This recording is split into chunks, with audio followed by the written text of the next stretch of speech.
लीलातुङ्गस्तनगिरितटी सुप्तमुद्बोध्य कृष्णं पारार्च्यं स्वं श्रुतिशतशिरसिद्धमध्यापयन्ती स्वोच्छिष्टायां स्रजनिगलितं याबलात् कृत्य भुङ्क्ते गोदा तस्यै नम इदमिदं भूय एवास्तु भूयः।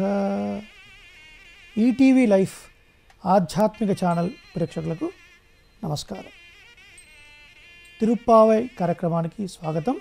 వైయత్తు வாழ்வீர்கள் நாமும் நம்பாவைக்கு செய்யும் கிரிசைகள் கேளீரோ பார்க்கடலுள் பையத்து என்ன பரமனடி பாடி நெய்யுண்ணோம் பாலுண்ணோம் நாட்காலே நீராடி மையட்டெழுதோம் மலரிட்டு நாம் முடியோம் செய்யாதன செய்யோம் தீக்குறளை சென்னோதோம் ஐயமும் பிச்சையும் ஆந்தனையும் கைகாட்டி ఉయ్యుమానెన్ని ఉహందేరోరెంబావాయ్. తిరుప్పావై దివ్య ప్రబంధంలో రెండో పాసురాన్ని మనం సేవించుకోబోతున్నాం. వాస్తవానికి ఈ పాసురాలు చాలా మధురమైన పాసురాలు. వీటిని పారాయణ రూపంలో చదవడం కన్నా గాన రూపంలో పాడటం ఇంకా విశేషంగా ఉంటుంది. మార్గళి తింగళ్ మది நிறைந்த நன்னாளால் நீராட పోదువీర్ పోదుమిను నేరిడయే. అలా ప్రతి పాసురాన్ని మనం అర్థం తెలిసి భావంతో భావిస్తూ చక్కగా గానం చేస్తే అందులో ఉన్నటువంటి గొప్ప మాధుర్యం మనకు తెలుస్తుంది. మొదటి పాసురంలో ప్రాప్య ప్రాపక నిష్కర్షం తెలిపింది గోదాదేవి అని మనం తెలుసుకున్నాం. అంటే పొందబడేది ఏమిటి, పొందించేది ఏమిటి. లోకంలో ఈ రెండు వేరువేరుగా ఉంటాయి. కానీ మనం పరమాత్మను పొందడానికి పరమాత్మయే ఉపాయము అనేది ఉపనిషత్తుల్లో సిద్ధంగా ఉన్నటువంటి విషయం. సిద్ధం అంటే రెడీమేడ్ అని అర్థం అన్నమాట. ఆ విషయం తెలిపింది. మరి ఈ రోజున ఏం తెలుపుతుంది గోదాదేవి? రెండో పాసురంలో కృత్యాకృత్య వివేకం అంటే ఏది చేయాలి, ఏది చేయకూడదు. మనం ఇంగ్లీష్లో అంటాం కదండి, డూస్ అండ్ డోంట్స్ అని. అలా మొదటి పాసురంలో అధికారులు ఎవరు అంటే పరమాత్మ గుణాలని అనుభవించి ఉజ్జీవించాలి అని ఎవరు అనుకుంటున్నారో వాళ్ళందరూ ఈ వ్రతంలో పాల్గొనవచ్చును అని చెప్పింది. బాగుంది. మరి డూస్ అండ్ డోంట్స్ ఈ పాసురంలో ఏం చేయాలి, ఏం చేయకూడదో ఆ విషయం తెలియజేస్తుంది గోదాదేవి. వైయత్తు வாழ்வீர்கள் నామం నంపావైక్. ఈ లోకంలో పుట్టి ఉజ్జీవించే వాళ్ళారా ఓ గోపికలారా అంటుంది. ఈ లోకంలో పుట్టి ఉజ్జీవించడం ఏంటి? నిజంగా ఈ లోకంలో పుట్టి ఉజ్జీవించడం జరిగేదే అయితే ఎందుకంటే దేవతలు భూమి మీద కాళ్ళు అంటకుండా నిలబడతారు? దేవతలు వచ్చారనుకోండి, వాళ్ళ పాదాలు భూమికి అంటవు. ఎందుకంటే ఒకసారి భూమిని అంటుకుంటే అంత అజ్ఞానమే. మరి ఇక్కడ ఈ లోకంలో ఉండి ఉజ్జీవించే వారలారా అని గోదాదేవి సంబోధిస్తుంది. ఎందుకు ఈ గోపికల్ని అంటే గోపికల యొక్క అనన్య భక్తి అలాంటిది. అనన్య భక్తి అంటే కృష్ణుడే, కృష్ణుడు తప్ప ఇంకొక దైవం లేదు అని అంతగా విశ్వసించినటువంటి ఓ గోపికలారా, అలా ఉజ్జీవిస్తున్న వాళ్ళారా, నామం నంపావైక్ చెయ్యం కిరిసైగల్ కేళీరో. మేము ఉజ్జీవించడానికి చేయటువంటి ఈ వ్రతం ఏదైతే ఉందో ఈ వ్రతంలో పాల్గొని అలాగే ఈ వ్రతానికి సంబంధించినటువంటి క్రియలు ఏమున్నాయో మేమేం చేయబోతున్నామో, చేయదగినవేమిటి, చేయకూడనివేమిటి వినండి. కేళీరో అన్న పదానికి చాలా గొప్పదైన అర్థం ఉందండి. ఏదైనా ఒక విషయం మనం తెలుసుకోవాలి అంటే మొదలుగా వినాలి కదా, శ్రద్ధగా వినాలి. నవవిధ భక్తులు అని మనకు శాస్త్రంలో 9 రకాల భక్తుల గురించి చెప్పారు. శ్రవణం, కీర్తనం, విష్ణోః స్మరణం, పాదసేవనం, వందనం, అర్చనం, దాస్యం, సఖ్యం, ఆత్మనివేదనం అని 9 రకాల భక్తులు. ఇందులో మొట్టమొదటి భక్తి ఏంటి? శ్రవణం, టు లిజన్ అని అర్థం. అందుకే దీనికి శ్రవణ యజ్ఞము అని పేరు. అంటే యజ్ఞము అంటే ఒక అగ్ని ఉండాలి, సమిధలు ఉండాలి, నెయ్యి ఉండాలి, ఏం అక్కర్లేదు. యజ దేవ పూజాయాం అని ధాతువు కదా.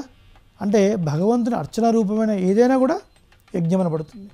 శ్రవణం ద్వారా ఏం చేస్తున్నాం మనం? ఏది వినాలి, ఏది పడితే అది కాదు. భగవత్ గుణములను వినాలి, భగవత్ కథలను వినాలి. అందుకే పూర్వకాలంలో హరికథా శ్రవణం అని చెప్పేవారు. అలా వినడం ద్వారా ఆ వాక్కులు శ్రవణేంద్రియం ద్వారా వెళ్ళి ఇక్కడ స్థిరపడి ఈ మనసులో ఉన్నటువంటి కల్మషాలు అంటే దోషాలని తీసేసి కళ్యాణ గుణాలని మనకు కలిగిస్తాయి. కాబట్టి వినటం చాలా ప్రాధాన్యం. అందుకే నవవిధ భక్తుల్లో మొట్టమొదటిది శ్రవణం అని చెప్పారు. కాబట్టి గోపికలు చెప్తుంది కేళీరో వినండి. ఏ వినాలి, ఏం చేయబోతున్నాం? పార్కడలుల్ పయ్యత్తు ఇన్న పరమన్ అడిపహాడి.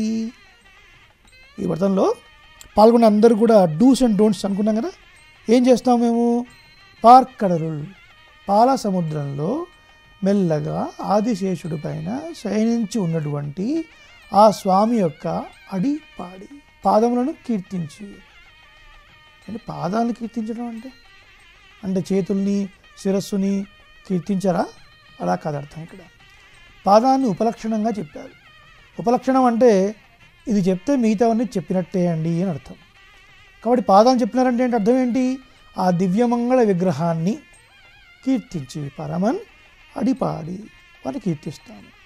నెయ్యున్నోం పాలున్నోం నాట్కాలే నీరాడి. నాట్కాలే నీరాడి అంటే తెల్లవారుజామునే చక్కగా స్నానం చేసి మేము నెయ్యున్నోం పాలున్నోం అంటే నేతిని భుజించము పాలను భుజించము అంటున్నారు. ఏంటి ఇందులో స్వారస్యం? నెయ్యి పాలు ఇవన్నీ కూడా భోగ్య వస్తువులు, ఆ తర్వాత చెప్పేవన్నీ కూడా భోగ్య వస్తువులే. అంటే కృష్ణ పరమాత్మ ఉంటేనే కదా మాకు భోగ్యము.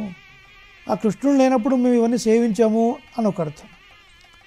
రెండో అర్థం, కృష్ణుడు గోకులంలో ఉండి అందరిలో జొరబడి వాడన్నిటినీ ఆరగించిన తర్వాత ఇంకా తినడానికి తాగడానికి మా దగ్గరే ఉంటుందండి అని ఇంకొక అర్థం. ఇక్కడ చాలా చమత్కారంగా పదప్రయోజనం ఉంది. నెయ్యున్నోం పాలున్నోం, నెయ్యి తినము పాలు తినము. అంటే నెయ్యి తినము అంటే అర్థం ఉందండి, పాలు తినమేంటి? పాలు తాగము అని కదా చెప్పాలి. ఇక్కడ మనం ఆలోచించాలి. గోదాదేవి ఎంతగా భావనా ప్రకర్షాన్ని పొందింది కదా. గోపికలని అనుకరిస్తూ తాను శ్రీవెల్లిపుత్తూరులో కలియుగంలో శ్రీవెల్లిపుత్తూరులో ఉంటూ తను ఉన్న దివ్యదేశాన్ని గోకులంలాగా భావించి అక్కడ ఉన్నటువంటి వటపత్రసాయి మందిరాన్ని నందగోపుడి భవనంలాగా భావించి ఆ వటపత్రసాయి పెరుమాళని కృష్ణుడిగా భావించి అప్పుడు ద్వాపరయుగంలో ఆ గోపికలు ఎలా చేశారో దాన్ని అనుకరిస్తూ ఉంది. ఆ అనుకరణలో వాళ్ళ మాటే తినకూడా వచ్చిందండి. ఇడై పేర్చుం ముడై నాత్రమం అన్నారు పెరియవాచన బిళ్ళ వ్యాఖ్యానంలో. అంటే వాళ్ళు మాట్లాడే మాట అలాగే ఉంటుంది. కుడి ఎడమలో తెలియవు అంటారు కదా సార్, కుడి ఎడమలో తెలియదు వారికి అంటారు. అంటే కల్మషం లేనివారు అని అర్థం. కుడి ఎడమలో తెలియదు అంటే వాళ్ళు ఏమీ శుద్ధ పప్పులు అని అర్థం కాదు, అలా అర్థం తీసుకోకూడదు. కల్మషం లేనివారు, ఎదుటి వాళ్ళ మంచిని కోరుకునేవారు, ఎదుటి వాళ్ళకి ఏదైనా ఒక అపకారమో లేకపోతే బాధో కలిగితే వీళ్ళ మనసు కరిగిపోయేటువంటి స్థితిలో ఉన్నటువంటి వారు. అలాంటి వారు ఇది తాగాలి ఇది తినాలి ఇవన్నీ ఏం లేదండి, వాళ్ళు మాట్లాడే మాటలే మాట్లాడుతుంది గోదాదేవి. అందుకని పాలు తినము నెయ్యి తినము అంటు. నెయ్యున్నోం పాలున్నోం నాటకాలే నీరాడి మయ్యెట్టెళుదో మళరెట్టు రాముడియోం. కాటుకు దిద్దుకోము, పూలు కప్పులో ముడవము, ఇవన్నీ మేము చేయము. ఏంటి అర్థం? ఈ పాసురంలో చెప్పిన విధానాన్ని ఎలా మనం అర్థం చేసుకోవాలి? మనం అవతారికలో కొన్ని విషయాలు తెలుసుకున్నాం. గొప్పదైనటువంటి మాసం ధనుర్మాసం, సత్వగుణ పరిపూర్ణమైనటువంటి మాసం. ఈ మాసంలో మనం చేసేటువంటి ఆరాధన పారాయణ ప్రతిదీ అనేక వేల రెట్లు ఇస్తుంది అని మనకు ధర్మశాస్త్రాలు చెప్తున్నాయి. అందుకనే మార్గళి తింగళని మొదటి మాసంలో చెప్పినప్పుడు అక్కడ మార్గళి మాసం అన్నారు. మార్గశీర్ష మాసం చంద్రుడు మృగశిర నక్షత్రంతో కలిసి ఉన్నప్పుడు చాంద్రమానం ప్రకారంగా దానికి మార్గశీర్షం అని పేరు. సూర్యుడు ధనుస్సు రాశిలో ప్రవేశించి ఆ మాసం అంతా అక్కడ తిరుగుతుంటాడు కాబట్టి ధనుర్మాసం అని పేరు. భగవద్గీతలో మాసాన మార్గశీర్షోహం అన్నాడు కృష్ణ పరమాత్మ. మాసాల్లోకెల్లా మార్గశీర్షాన్ని నేనే అని చెప్పాడు. మార్గశీర్షం అంటే ఏంటండి? మార్గం అంటే మార్గము, వే అని అర్థం.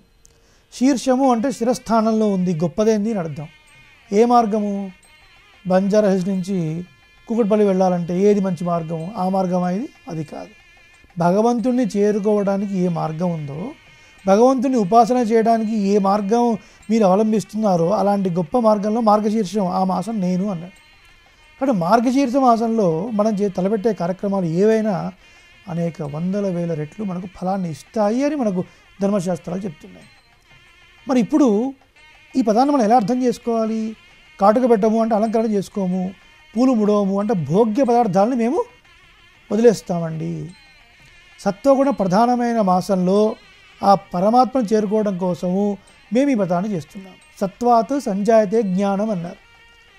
చూడండి, కొన్ని పదార్థాలు మనం తినడం వల్ల రజోగుణం తమోగుణం ఎక్కువైపోయి భగవంతుడి వైపు వెళ్ళాలి అన్న ఆలోచన మనకు తక్కువైపోతుంది. సత్వగుణం ఎక్కువ ఉన్నవారు మాత్రమే భగవంతుడి వైపు వెళుతూ ఉంటారు ఎక్కువగా. కాబట్టి సత్వగుణ ప్రధానమైనటువంటి మాసం కదా, కాబట్టి భోగ్య పదార్థాలని మేము స్వీకరించము అని ఒక అర్థం.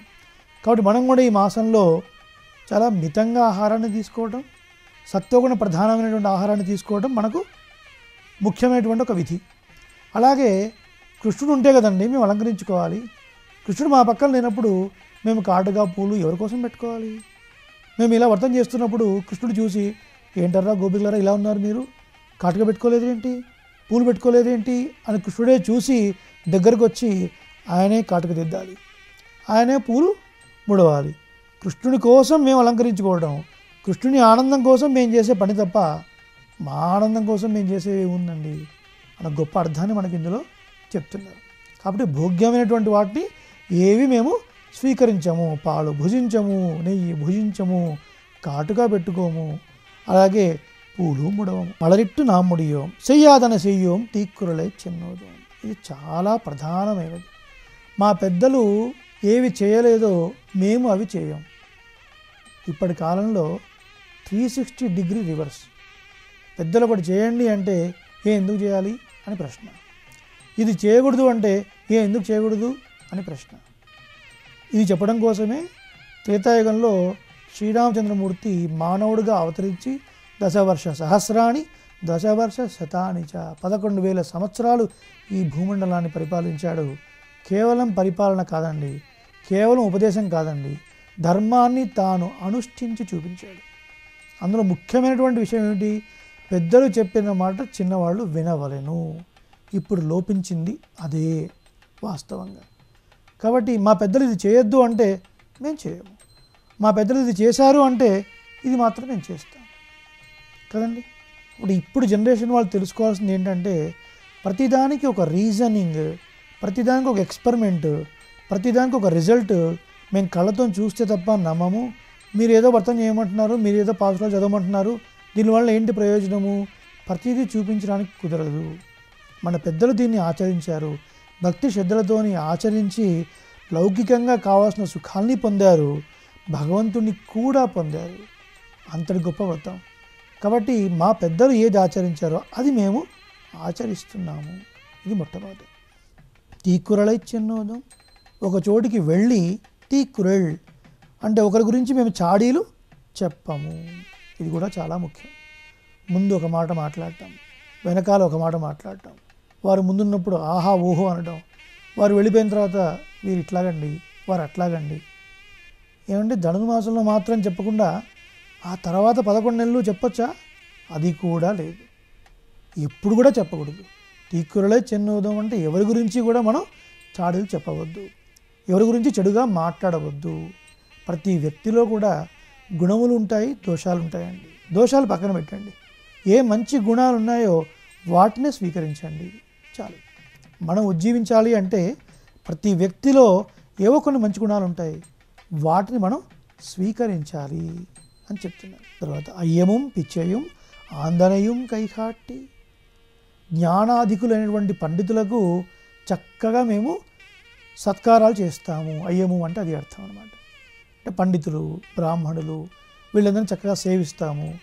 వాళ్ళు చక్కగా వస్త్రాలతోని తాంబూలతోని దక్షిణతోని వాటిని చక్కగా సంతుష్టిపరుస్తాము. పిచ్చయం భిక్ష వేస్తాము. సన్యాసులకి వాళ్ళకి వస్త్రాలతోని వీటితో ఏం పెద్ద పని లేదు, వారికి కావాల్సింది ఆ రోజు భోజనానికి కావాల్సిన భిక్ష మాత్రమే. అలా ఎవరైనా సన్యాసులు వస్తే వారు చక్కగా భిక్ష వేస్తాము. అంటే వారు అసంతృప్తి పొందకుండా వారు తృప్తి చెందేలా మేము దాన ధర్మాలు చేస్తాము.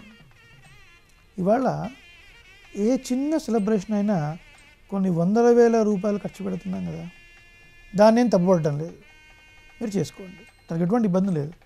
కానీ శాస్త్రం విధించిన కొన్ని విషయాలు ఉన్నాయి.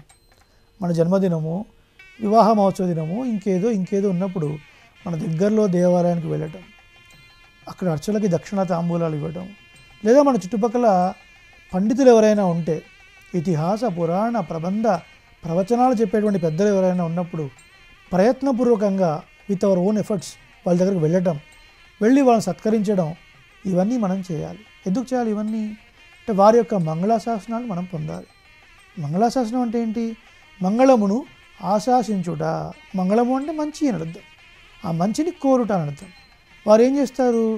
సమస్త సన్మంగళాని భవంతు, చిరంజీవ సుఖీ భవ, వర్ధతాం ఆశీర్వదిస్తారు కదా. అలాంటి పెద్దల ఆశీర్వచనాలు పొందాలి, పెద్దలను సేవించాలి. ఇవాళ అవి చాలా తక్కువైపోతున్నాయి.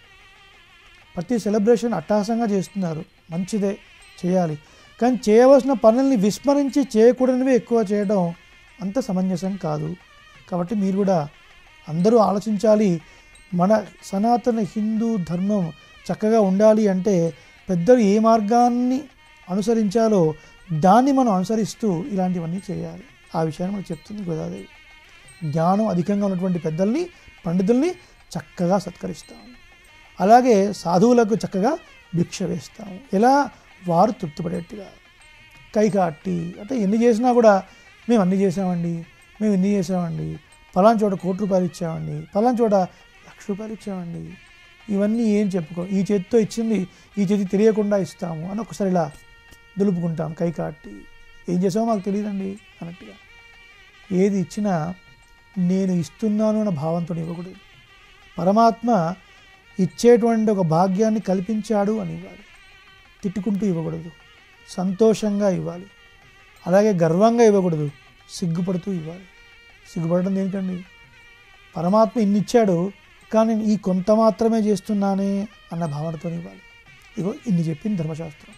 వాటన్నిటినీ కొద్ది కొద్దిగా ప్రతి సంవత్సరం మనం తిరుప్పావ వింటూనే ఉన్నాం. కానీ ఈ చెవితో విని ఆ చెవితో వదిలేస్తే వచ్చే ప్రయోజనం ఏమీ ఉండదు. ఆ విన్నదాన్ని గుర్తుపెట్టుకొని ఆ గుర్తుపెట్టుకున్న దాన్ని ఆచరించినప్పుడే ప్రయోజనం ఉంటుంది. ఇది మనం తెలుసుకోవాలి. కాబట్టి అయ్యం పిచ్చయ్యం ఆందనేయం కైకాట్టి ఉయ్యుమారండి ఉహందేలో రెంబావాయి. చక్కగా మేము ఉజ్జీవించే ప్రకారాన్ని తెలుసుకోండి. జగత్తంతా సంతోషంగా ఉండాలి. ఇటువంటి గొప్ప వ్రతాన్ని మేము చేస్తున్నాం. కాబట్టి ఓ గోపికలారా, ఇది చేయదగినది, ఇది చేయకూడనిది. ఎప్పుడు కూడా మనం పెద్దలతోని వితండవాదం చేయకూడదు. ఇది చేయొద్దు అన్నారు అంటే ఎక్కడో ఏదో ఒక ఇతిహాస పురాణ ధర్మశాస్త్రాల్లో చెప్పబడే ఉంటుంది. ఆ చెప్పిన విషయము వేద ప్రామాణ్యం అయి ఉంటుంది. అది చూపిస్తేనే నమ్ముతాము అన్న అవసరం లేదు. అంటే ఆకలి అవుతుంది, అమ్మను వెళ్ళి అమ్మ ఆకలి అవుతుంది అన్నం పెట్టు. ఓహో ఆకలి నాకు కనపడటం లేదురా, ఆకలి చూపించు అప్పుడు అన్నం పెడతాను అని అమ్మ అడిగింది అనుకోండి, నేను చూపించగలరా మీరు ఆకలిని? బుద్ధుని చూపించగలరా? చూపించలేదు. మరి బుద్ధి లేదు అంటే ఒప్పుకుంటామా మనం? ఒప్పుకోం. అలాగే ప్రతిదీ ఈ కట్టితోనే చూస్తాము, అప్పుడే నమ్ముతాము అని ఇప్పుడున్న జనరేషన్ భావిస్తున్నారు. అది ఎంత మాత్రం సరి అయింది కాదు. ఇతిహాస పురాణ ప్రబంధాల్లో చెప్పిన విషయాలన్నీ కూడా ఇంద్రియాతీతములు, మన ఇంద్రియాలకు అందనివి, బియాండ్ అవర్ సెన్సరీ ఆర్గాన్స్. కాబట్టి ఋషులు అనేవారు, అలాగే ఆళ్వార్లు, వీళ్ళందరూ కూడా ఋషుల కన్నా గొప్పవారు ఆళ్వారు. ఋషులందరూ కూడా తమ యొక్క శరీరాన్ని శుష్కింపజేసుకొని, లిటరల్గా చెప్పాలంటే తక్కువ ఆహారాన్ని తీసుకొని దేహాన్ని ఎండబెట్టుకొని ఎప్పుడు తపస్సులోనే కాలం గడుపుతూ భగవత్ సాక్షాత్కారాన్ని పొందుతున్నారు. కానీ ఆళ్వార్లకి అలాంటి ఏం అవసరం లేదండి. భగవంతుడే ఎటువంటి కారణం లేకుండా తన యొక్క దివ్యమంగళ విగ్రహాన్ని, తన యొక్క స్వరూప రూప గుణ విభూతుల్ని దర్శింపజేశాడు ఆళ్వార్లకి, ఏ కష్టమూ పడకుండానే. అలా భగవంతుణ్ణి అనుభవించి వాక్కు రూపంలో చెప్పారు. అవే పాసురాలు. ఇక్కడ విశేషించి గోపికలను సంబోధిస్తూ చెప్పింది గోదాదేవి. కానీ మనందరికి తెలిసిన ఒక విషయం, గోపికల మనసు వెన్నెలాంటి మనసు. చూడండి, చలికాలంలో నెయ్యి కొంచెం గడ్డగడుతుంది. ఆ నెయ్యి కరగాలంటే కొంచెం వేడి కావాలి. అదే వెన్న కరగాలంటే నెయ్యి కరగాల్సినంత వేడి అక్కర్లేదండి, కొంచెం తగిలితే చాలు కరిగిపోతుంది. గోపికల మనసు వెన్నెలాంటి మనసు. కొద్దిగా ఎవరికైనా కష్టం కలిగింది అంటే చాలు వాళ్ళ మనసు కరిగిపోతుంది. మరి అలాంటి గోపికలకు ఈ డూస్ అండ్ డోంట్స్ ఇంత వివరించి చెప్పాల్సిన అవసరం ఉందా అంటే గోదాదేవి భూదేవి అంశ మనం చెప్పుకున్నాం, మనకు చెప్తుంది గోదాదేవి కదా. ఎవరికైనా ఏదైనా కష్టం కలిగితే అయ్యో అని మనం జాలిపడి వాళ్ళ కష్టం తీరడానికి నేనేం చేయగలను అని ఆలోచించాలి. ఇది సంప్రదాయంలో మనకు ఉన్నటువంటి ఒక ముఖ్య లక్షణం. పరదుఃఖ అసహిష్ణుత్వమే దయా అంటారు పరాశర భట్టర్ వారు. అంతేగాని ఎవరికైనా ఏదైనా అవగానే అయింది బాగైంది వాడికి ఇట్లాగే కావాలి, నేను చెప్పినప్పుడు వినలేదండి అని వాడి మీద ఇంకా 4 తిట్టిపోసి ఇది కాదు మనం నేర్చుకోవాల్సింది. ఎవరికైనా కష్టం కలిగితే వాళ్ళ కష్టం దూరం చేయడం కోసం నేనేం చేయగలను అని ఆలోచించాలి. గోపికల మనసు అలాంటిది. అలాంటి మనసు మనకు కూడా ఉండాలి. మొదటి పాసురంలో పరై నారాయణన్ అని చెప్పడం వల్ల పరవైకుంఠంలో ఉన్నటువంటి నారాయణుని కీర్తించారు. రెండో పాసురంలో శేషజై పాలకడల్లో ఉన్నటువంటి ఆ క్షీరాబ్ధినాథుణ్ణి కీర్తించారు. ఆ క్షీరాబ్ధినాథుడే ద్వాపరయుగంలో కృష్ణుడిగా అవతరించాడు. ఏష నారాయణ శ్రీమాన్ క్షీరార్ణవ నికేతన నాగ పర్యంకముత్సృజ్య యాగతో మధురాం పురీం అని ఈ రెండో భాషణంలో ఆ పాలకడలిలో ఉన్నటువంటి స్వామిని కీర్తిస్తూ ఏది చేయాలి ఏది చేయకూడదు అనే విషయాన్ని చక్కగా మనకు తెలిపింది గోదాదేవి. ముందు ముందు భాషరాల్లో ఇంకా కొన్ని విషయాలను మనం తెలుసుకునే ప్రయత్నం చేద్దాం.